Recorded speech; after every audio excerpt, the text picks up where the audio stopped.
جنید بغدادی کا ایک مرید دریا میں ڈوبنے لگا تو اس نے اپنے مرشد کو پکارا تو جنید بغدادی جو ہے ظاہر ہو گئے اور کہا کہ بیٹا میرا ہاتھ پکڑ لو اور تم یا جنید کہو اور میں اللہ اللہ کہوں گا۔ شیطان نے مرید کے دل میں وسوسہ ڈالا کہ یار یہ میرا مرشد جو ہے دریا سے باہر نکلنے کے لیے اللہ کا نام لے رہا ہے تو میں بھی اللہ کا نام لیتا ہوں۔ جیسے ہی اس نے اللہ کا نام لیا وہ ڈوب گیا۔ پھر اس نے مرشد کو پکارا، پھر مرشد آئے اور کہا کہ تم کو تو میں نے کہا تھا کہ میرا نام لو، تم نے اللہ کا نام کیوں لیا؟ اس نے کہا جی میں نے آپ کو دیکھا آپ اللہ اللہ کہہ رہے تھے تو میں نے سوچا میں بھی اللہ اللہ کہوں۔ جنید بغدادی رحمۃ اللہ علیہ نے فرمایا تیری رسائی مجھ تک ہے اس لیے میرا نام لے، میری رسائی اللہ تک ہے اس لیے میری بات اللہ تک پہنچ رہی ہے۔ اسی بات کو اگر کوئی وہابی اور دیوبندی اور آج کا بریلوی کہے گا تو پھر آپ کو کہے گا دیکھو جی انہوں نے جو ہے نا اللہ کو چھوڑ دیا اور اپنے مرشد کو خدا بنا رکھا ہے، اللہ کا نام کیوں نہیں لینے دیتے اس کو۔ یہ وہ لوگ ہیں جن کو یہ بات سمجھ میں نہیں آتی کہ جس کی رسائی جہاں تک ہے وہیں تک اس کی جو ہے پکار پہنچے گی۔ یہ تیری زمین یہ تیرا آسمان ہے خواجہ، اسی لیے تو بھارت مہان ہے خواجہ، بس ایک بوند کے برابر ہے یہ اناسا گئے تمہارے کاسے میں ہندوستان ہے۔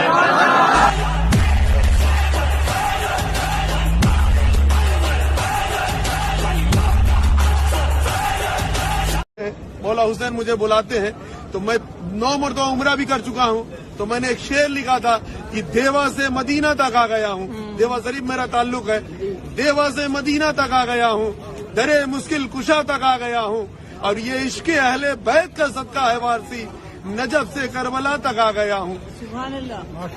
یہ 4 سو جو صدا لا الہ کی سنتے ہو فقط حسین کے احسان کی کہانی ہے، آتی ہے مسجدوں سے جو اذان کی آواز، یا علی آپ کے بچوں کی مہربانی ہے، شعور و فکر و نظر آ گئی حسین کے نام، تمام عرف کبھی ہو جلی حسین کے نام، چراغ کوئی جلائے مگر یہ دھیان رہے خدا نے لکھ دی ہے سب روشنی حسین کے نام۔ اور پھر وفادار نبی نجف اشرف میں علی ہے، عباس وفادار حسین ابن علی ہے، اور شبیر کو ہے پیار کتنا نام علی سے، اکبر علی اوسط علی اصغر بھی علی ہے۔ سبحان اللہ۔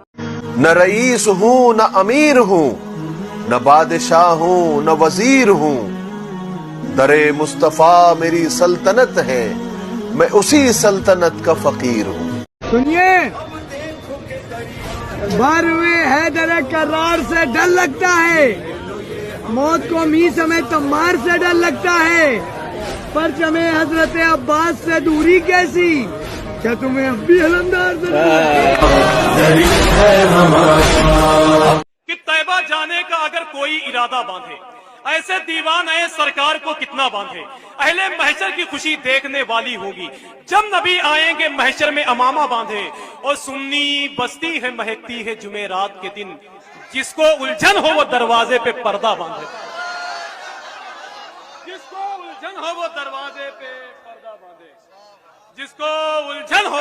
عطا صاحب کشف المعجوب میں لکھتے ہیں، فرمایا کہ جس مقام پر رسول اللہ تشریف لے گئے تھے معراج والی رات، اگر گناہگار امت کا خیال نہ ہوتا تو حضور نے واپس نہیں آنا تھا۔ جب رسول اللہ جو ہے وہ آگے تشریف لے گئے نا تو جبریل کو فرمایا جبریل جہاں تم کہتے رہے میں جاتا رہا، اب میں کہتا ہوں آگے چلیے۔ عرض کی حضور آپ فرماتے ہیں میں آگے چلوں، میں تو ایک بال برابر بھی آگے ہوا تو میں تو جل جاؤں گا، تو پھر حضور کہاں تشریف لے گئے؟ اے مولویاں پھر جھگڑے کتوں کٹے نور بشر دے، نور تو پھر رک گئے، پھر آگے کون گئے؟ 1,24,000 پیغمبر آئے، سب کے کلمے ایک ہی جیسے تھے، لا الہ الا اللہ آدم صفی اللہ، لا الہ الا اللہ ابراہیم خلیل اللہ، لا الہ الا اللہ موسیٰ کلیم اللہ، لا الہ الا اللہ عیسیٰ روح اللہ، لا الہ الا اللہ محمد رسول اللہ، اور اس کے بعد کیا؟ اشہد ان لا الہ الا اللہ، کہ میں شہادت دیتا ہوں کہ وہ ایک ہے۔ یہ کسی اور نبی اور رسول نے نہیں کہا کلمہ۔ کیوں نہیں کہا؟ بات تو سچ تھی، موسیٰ بھی کہہ سکتے تھے کہ وہ ایک ہے، لیکن اللہ نے نہیں، تم کو کہنے کی ضرورت نہیں، چپ رہو۔ کون کہے گا یہ؟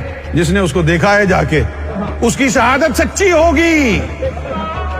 صرف محمد رسول اللہ نے کہا اشہد ان لا الہ الا اللہ، کسی اور نے نہیں کہا، کیونکہ کسی اور نے دیکھا ہی نہیں اسے۔